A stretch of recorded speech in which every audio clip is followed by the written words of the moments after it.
ಇವತ್ತೊಂದು ಅರಸಿನ ಎಲೆ ಕಡುಬು ಮಾಡುವಂತ ಅರಸಿನ ಎಲೆ ಅಂತ ತೆಗಿಬೇಕಷ್ಟೇ. ತುಂಬಾ ಅರಸಿನ ಎಲೆ ಉಂಟು, ತುಂಬಾ ಆಗಿದೆ ಈಗ. ದೊಡ್ಡ ದೊಡ್ಡ ಎಲೆ ಉಂಟು, ನನಗೆ ಸ್ವಲ್ಪ ಸಾಕು, ಸ್ವಲ್ಪ ತೆಗಿದ್ದೇನೆ. ದೊಡ್ಡ ತೆಗಿಲ್ಲ, ಸ್ವಲ್ಪ ಚಿಕ್ಕದು ನೋಡಿ, ಈ ರೀತಿ.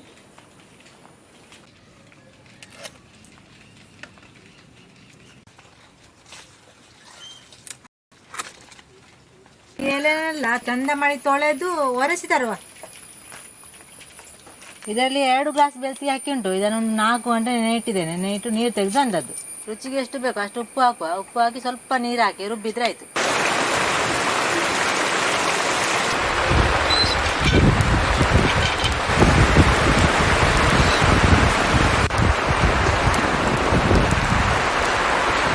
ಸ್ವಲ್ಪ ಬಿಳಿ ಎಳ್ಳು ತಗೊಂಡಿದ್ದೇನೆ, ಸ್ವಲ್ಪ ಹುರ್ಕೊಳ್ಳುವ.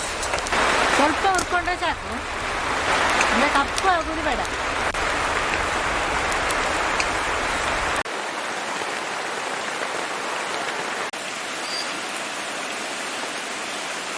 ಇದು ಫ್ರೈ ಆಯಿತು, ತೆಗೆಯುವ.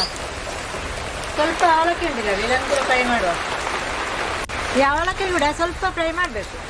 ಅವಲಕ್ಕಿ ಕೂಡ ಫ್ರೈ ಆಯಿತು, ತೆಗೆಯುವ. ಸ್ವಲ್ಪ ಗೋಡಂಬಿ ಕೂಡ ಫ್ರೈ ಮಾಡಬೇಕು, ಅಂದರೆ ಸ್ವಲ್ಪ ತುಂಡು ಮಾಡ್ತಂತೆ ನೋಡಿ. ಒಂದು ಸ್ವಲ್ಪ ಹುರ್ಕೊಂಡ್ರೆ ಆಯಿತು, ಜಾಸ್ತಿ ಕಪ್ಪು ಮಾಡೋದು ಬೇಡ. ಗೋಡಂಬಿ ಕೂಡ ಫ್ರೈ ಆಯಿತು,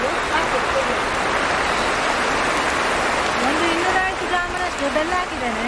ಇದು ಸ್ವಲ್ಪ ನೀರು ಕೂಡ ಹಾಕುವ. ಒಂದು ಅರ್ಧ ಗ್ಲಾಸ್ ಆಗುವಷ್ಟು ನೀರು ಹಾಕಿದ್ದೇನೆ. ಈಗ ಸ್ವಲ್ಪ ಬೆಲ್ಲ ಎಲ್ಲ ಕರಗಲಿ. ಈಗ ಬೆಲ್ಲ ಎಲ್ಲ ಕರಗಿದ್ದು, ಈಗ ತೆಗೆಯುವ. ಇದನ್ನು ಸೋಸಿಕೊಳ್ಬೇಕು. ಇದರಲ್ಲಿ ಮಣ್ಣೆಲ್ಲ ಇರ್ತದೆ, ಕಲ್ಲೆಲ್ಲ. ಅದೇ ಬಾಣಲೆಯನ್ನು ವಾಪಸ್ ಇಟ್ಟಿದ್ದೇನೆ. ಈ ಬೆಲ್ಲವನ್ನು ಉಂಟಲ್ಲ ಸೋಸಿ ತಂದದ್ದು, ಇಲ್ಲದೆ ಆದರೆ ಕಲ್ಲು ಇರ್ತದೆ ನೋಡಿ. ಇದರಲ್ಲಿ ಒಂದು ತೆಂಗಿನಕಾಯಿ ಉಂಟು, ಅದನ್ನು ತುರಿದು ಅಂದದ್ದು ಇದಕ್ಕೆ ಹಾಕುವ. ಬೆಲ್ಲವನ್ನು ಸ್ವಲ್ಪ ನೀರು ಮಾಡಿ ಎಲ್ಲ ಹಾಕಿದ್ರೆ ಅರಸಿನ ಎಲೆಗೆ ಹಾಕುವಾಗ ಎಲ್ಲ ಹೋಗ್ತದೆ. ಬೇಯಿಸಿದ ನಂತರ ಸೈಡ್ ಎಲ್ಲ ಹೋಗ್ತದೆ. ಅದಕ್ಕೆ ಬೇಕಾಗಿ ಸ್ವಲ್ಪ ಫ್ರೈ ಮಾಡುದು. ಈಗ ಈ ಹಸಿ ತೆಂಗಿನಕಾಯಿ ಅಲ್ಲ, ಹಾಗೆ ನೀರೆಲ್ಲ ಬಿಡ್ತದೆ. ಹಾಗೆ ಸ್ವಲ್ಪ ಫ್ರೈ ಮಾಡಿದರೆ ಅದು ಸುಕ್ಕ ಇರ್ತದೆ, ಅಂದರೆ ಡ್ರೈ. ಈಗ ಸ್ವಲ್ಪ ಫ್ರೈ ಆಯಿತು. ಇದಕ್ಕೆ ಈಗ ಫ್ರೈ ಮಾಡಿ ಇಟ್ಟ ಇದನ್ನು ಹಾಕುವ ನೋಡಿ. ಅವಲಕ್ಕಿ, ಗೋಡಂಬಿ, ಎಳ್ಳು, ಸ್ವಲ್ಪ ಏಲಕ್ಕಿ ಹುಡಿ. ಇದು ನಾನೇ ಹುಡಿ ಮಾಡಿದ್ದು. ಈ ಏಲಕ್ಕಿ ಹುಡಿ ಕೂಡ ಹಾಕ್ಬೋದು. ಈಗ ಚಂದ ಮಾಡಿ ಮಿಕ್ಸ್ ಮಾಡಿ. ಇದು ಸಹ ಸ್ವಲ್ಪ ಡ್ರೈ ಆಯಿತು, ಸಾಕು, ತೆಗಿಯುವ. ಹಿಟ್ಟು ಕೂಡ ರೆಡಿ ಆಯಿತು. ಈ ರೀತಿ ಉಂಟು, ದಪ್ಪ ಉಂಟು, ಸ್ವಲ್ಪ ಜಾಸ್ತಿ ಗಟ್ಟಿ ಇಲ್ಲ, ಈ ರೀತಿ. ಮತ್ತೆ ಊರನ್ನು ಕೂಡ ರೆಡಿ ಆಗಿದೆ. ಮತ್ತೆ ಎಲೆಯನ್ನು ಕೂಡ ಚಂದ ಮಾಡಿ ತೊಳೆದು ಒರೆಸಿ ತಂದೇನೆ. ಈ ಎಲೆಗೆ ಸ್ವಲ್ಪ ಹಿಟ್ಟನ್ನು ಹಾಕುವ, ಜಾಸ್ತಿ ಬೇಡ. ಹೀಗಾಗಿ ತೆಳುವು ಬಿಡಿಸ್ಬೇಕು, ಜಾಸ್ತಿ ದಪ್ಪ ಕೂಡ ಬೇಡ.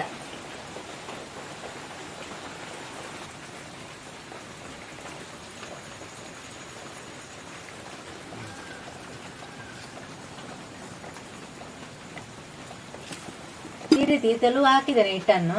ಮತ್ತೆ ಈ ಹೂರಣವನ್ನು ಹಾಕುವ. ನೀವು ಸ್ವಲ್ಪ ಹೂರಣ ಹಾಕಿದ್ರೆ ಸಾಕು, ಅಂದರೆ ತೆಳುವಾಗಿ, ದಪ್ಪ ಬೇಡ. ದಪ್ಪ ಹಾಕಿದ್ರೆ ಮತ್ತೆ ಜಾಸ್ತಿ ಸ್ವೀಟ್ ಕೂಡ ಆಗ್ತದೆ.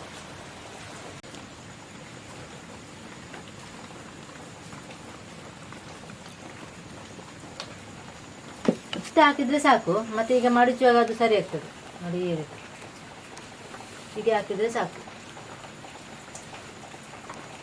ಎಲ್ಲ ಅರಸಿನ ಎಲೆಗೆ ಹಾಕಿ ಆಯಿತು ಹಿಟ್ಟನ್ನೆಲ್ಲ. ಈಗ ಒಂದು ಇಡ್ಲಿ ಪಾತ್ರೆಯಲ್ಲಿ ಹಾಕಿ ಬೇಯಲಿಕ್ಕೆ ಇಡೋದು. ಒಂದು ಅರ್ಧ ಗಂಟೆ ಬೇಯಲಿ.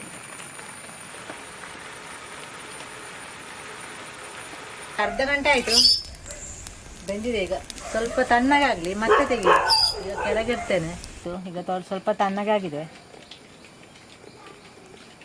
ನೋಡಿ. ಈ ರೀತಿ ಉಂಟು. ಈ ಸಲ ಉಂಟಲ್ಲ ಅರಸಿನ ಎಲೆಯ ಕಡುಬನ್ನು ಈ ರೀತಿ ಮಾಡಿ ನೋಡಿ.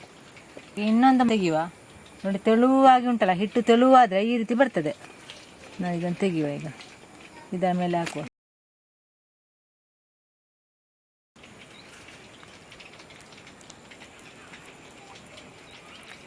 ನೋಡಿ. ಈ ರೀತಿ ಉಂಟು, ಸಾಫ್ಟ್ ಆಗಿರ್ತದೆ ಈ ರೀತಿ ಮಾಡಿದರೆ.